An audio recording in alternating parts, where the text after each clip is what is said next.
जंगल में टुन्नू चिड़ा और उसकी पत्नी टूनी चिड़िया की एक छोटी सी बेटी थी जिसका नाम टुनटुनी चिड़िया था। टुन्नू और टुनटुनी जंगल में कुछ सामान बेचकर अपना गुजारा करते थे। एक दिन टुन्नू चिड़ा और टुन्नी चिड़िया जंगल में गुब्बारे बेचने चले जाते हैं। टुन्नू चिड़ा अपने गुब्बारे नदी किनारे बेचने चला जाता है। ले लो भैया गुब्बारे, अपने बच्चों के लिए ले लो भैया गुब्बारे। टुन्नू चिड़ा, तुम्हारे ये गुब्बारे कितने के हैं? 20 रुपए की है साहब। 20 रुपए की? इतने महंगे? 10 की लगाओ। तभी वहाँ पर अचानक से तेज हवा बहनी शुरू हो जाती है। ठीक है साहब, ले लो, आप 10 रुपए के ही ले लो। टुन्नू चिड़ा 10 रुपए लेकर हरे काके को गुब्बारे देकर जैसे ही पीछे पलटता है, एक तेज हवा का झोंका उसे अपने साथ नदी में लेकर जाता है। टुन्नू चिड़ा उसी नदी में डूबकर मर जाता है। टुन्नू चिड़े के साथ एक कालू नाम का कौवा था जो आसपास में ही गुब्बारे बेच रहा था। कालू कौवा इस दुर्घटना को होते हुए देख लेता है और टूनी चिड़िया को इस दुर्घटना के बारे में सब कुछ बताता है। नहीं, ऐसा नहीं हो सकता। टुन्नू चिड़ा मुझे छोड़ के नहीं जा सकते। मैं किसके सहारे जीऊंगी? टोनू के मर जाने के बाद टूनी बिल्कुल अकेली हो गई थी और अकेले गुब्बारे बेचती, जिसकी वजह से उसकी आमदनी भी कम हो गई थी। फिर एक दिन टूनी की बेटी टुनटुनी चिड़िया अपनी सहेली के साथ स्कूल जा रही थी। तभी वहाँ पर नदी के पास वाले जंगल में एक कालू कौवा की पिज्जा की दुकान देखती है। अरे टुनटुनी चिड़िया, क्या तुमने कभी पिज्जा खाया है? वो बहुत टेस्टी होता है। नहीं मानू चिड़िया, मैंने कभी पिज्जा नहीं खाया है क्योंकि मैं बहुत गरीब हूँ। मेरी माँ के पास इतने पैसे नहीं है कि वो मुझे पिज्जा खिला सके। फिर टुनटुनी चिड़िया अपने घर आती है और अपनी माँ टुनटुनी चिड़िया से कहती है, माँ मुझे नहीं पता, कल मैं पिज्जा ही खाऊंगी। तुम मुझे पैसे दो ना पिज्जा खाने के लिए। टुनटुनी, तुम जानती हो ना कितनी मुश्किल से मैं जंगल में गुब्बारे बेचती हूँ और जो पैसे मिलते हैं उसी से घर का गुजारा करती हूँ। और तुम जानती हो ना कि पिज्जा कितना महंगा देता है। मैं तुम्हें नहीं दिला सकती टुनटुनी।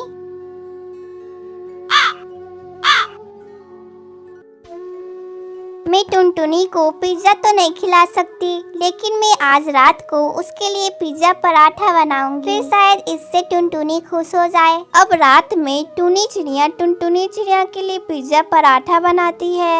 ये ले टुनटुनी, मैंने तेरे लिए पिज्जा पराठा बनाया है खाने के लिए। अब तुम खा के बताओ ये कैसा बना है। नहीं माँ, मुझे नहीं पता, मुझे नहीं खाना ये पराठा, मुझे तो सिर्फ पिज्जा खाना है। ठीक है बेटा, मैं तुम्हें कल पैसे दे दूंगी, लेकिन अभी ये पिज्जा पराठा खा के तो बताओ कि तुम्हारी माँ ने कैसा बनाया है।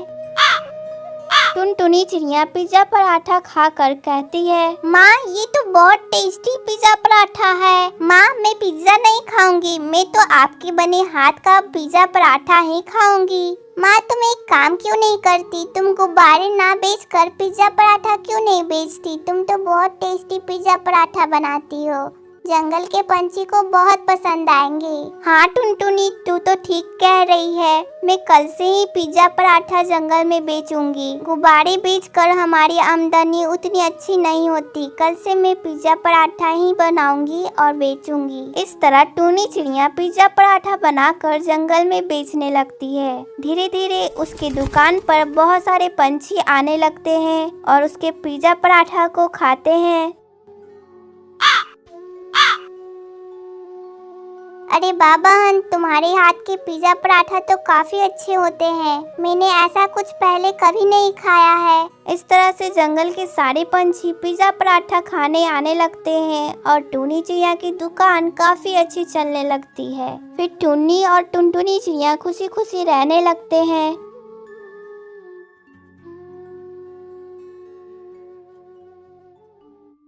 एक सुंदर वन जंगल में टूनी चिड़िया अपने पिता के साथ रहती थी। टूनी चिड़िया माँ दुर्गा की अनन्य भक्त थी। टूनी चिड़िया की हर दिन की शुरुआत इसी मंदिर में माता की सेवा से होती थी।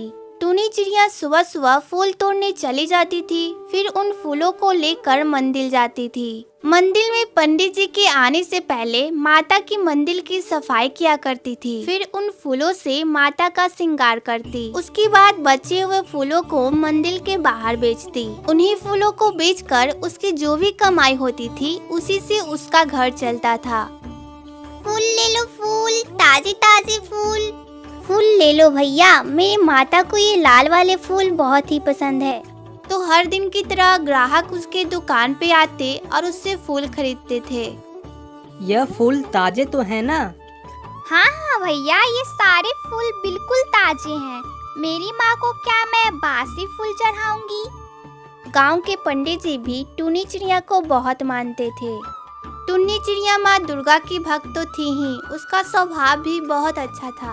वो किसी की भी मदद करने के लिए हमेशा तैयार रहती थी। मंदिर के पास में ही कालू कौवा भी पूजा की सामग्री और फूलों को बेचने का काम करता था, लेकिन उसका स्वभाव बिल्कुल भी अच्छा नहीं था। अरे भाई थोड़ा कम कर दो, तुम्हारे बगल में ही तो टूनी चिड़िया फूल बेचती है, वह तो इतने महंगे फूल नहीं बेचती। अरे लेना है तो लो, नहीं तो चलते बनो। कालू कौवा टुन्नी चिड़िया से बहुत चिढ़ता था।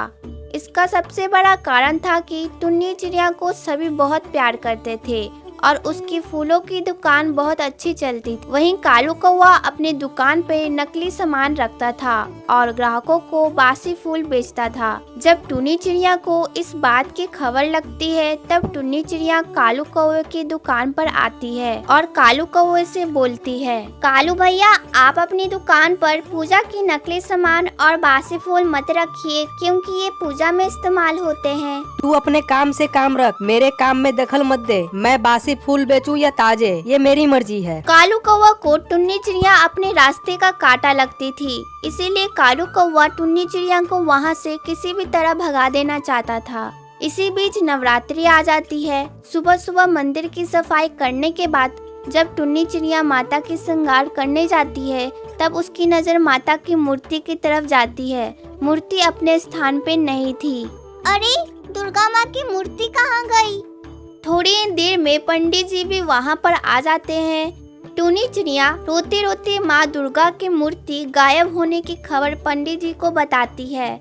इस बात को सुनकर जैसे हड़कंप मच गया। उसी वक्त कालू कौवा भी अपनी नकली आंसू बहाते हुए वहाँ आता है। अरे ये तो अनर्थ हो गया, माता की मूर्ति गायब हो गई। वह मूर्ति सोने की लाखों की थी। कितनी श्रद्धा थी लोगों की माता की मूर्ति में। किसने किया माता की मूर्ति की चोरी? धीरज रखो कालू कौवा, धीरज रखो, मूर्ति मिल जाएगी। कैसे मिलेगी पंडित जी? मुझे तो लगता है पंडित जी इस चोरी में टूनी चिड़िया का हाथ है। वही तो आपसे पहले मंदिर आती है, क्या पता उसने किसी लालच में आकर ये चोरी किया हो। यह तुम कैसी बातें कर रहे हो कालू कौवा? टूनी चिड़िया को सारा गांव जानता है, वह दुर्गा माँ की बहुत बड़ी भक्त है, वह कभी ऐसा नहीं कर सकती। आप किसी को भी ऐसे निर्दोष कैसे कह सकते हैं? आप इसी समय पुलिस को बुलाएं। टुन्नी चिड़िया अपनी आंखें बंद करके माता का ध्यान करने लगती है। माँ, मैंने सच्चे मन से तुम्हारी सेवा की है, लेकिन देखो आज मुझ पर कैसे आरोप लग रहे हैं। मेरी मदद करो माँ। कि तभी वहाँ पर एक चिड़िया आ जाती है और कहती है, पंडित जी मुझे पता है कि माँ दुर्गा की मूर्ति किसने छुपाई है। मैं आपको सब कुछ बताती हूँ। जब मैं पूजा करने मंदिर आ रही थी तो मैंने देखा कि कालू कौवा माँ दुर्गा की मूर्ति टूनी चिड़िया के दुकान में छिपा रहा है। कालू कौवा ही माँ दुर्गा की मूर्ति मंदिर से ले जाकर टूनी चिड़िया के दुकान में छिपा दिया है। कालू कौवा, तुमने माँ दुर्गा की मूर्ति छिपाई है, ऐसा तुमने क्यों किया? सच सच बताओ, नहीं तो मैं अभी पुलिस को बुलाता हूँ। नहीं नहीं पंडित जी, आप पुलिस को मत बुलाएं, मैं सब सच सच बता रहा हूँ। मैंने ही माँ दुर्गा की मूर्ति को टूनी चिड़िया के दुकान में छिपा दिया था, क्योंकि टूनी चिड़िया की वजह से मेरी दुकान अच्छी नहीं चल रही थी। सब टूनी चिड़िया से ही फूल लेते थे, इसलिए मैं टूनी चिड़िया को यहाँ से भगाना चाहता था और इसीलिए मैंने ये सब किया। आप लोग मुझे माफ कर दीजिए, मैं अब ऐसी गलती कभी नहीं करूँगा। कि तभी वहाँ से वो चिड़िया गायब हो जाती है जो कालू कौवा के बारे में सारी सच्चाई बताई थी।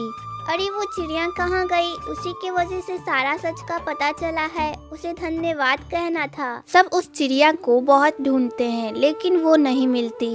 तब सबको लगता है कि वो कोई मामूली चिड़िया नहीं थी, माँ दुर्गा का रूप थी, जो टुनी चिड़िया की भक्ति को देखकर टुनी चिड़िया पे लग रहे इल्जाम को मिटाने आई थी। हे दोस्तों, अगर आपको इसी तरह के स्टोरी वीडियो देखना अच्छा लगता है तो हमारे चैनल को सब्सक्राइब करें और ये वीडियो आपको अच्छी लगी हो तो इस वीडियो को लाइक करना ना भूलें।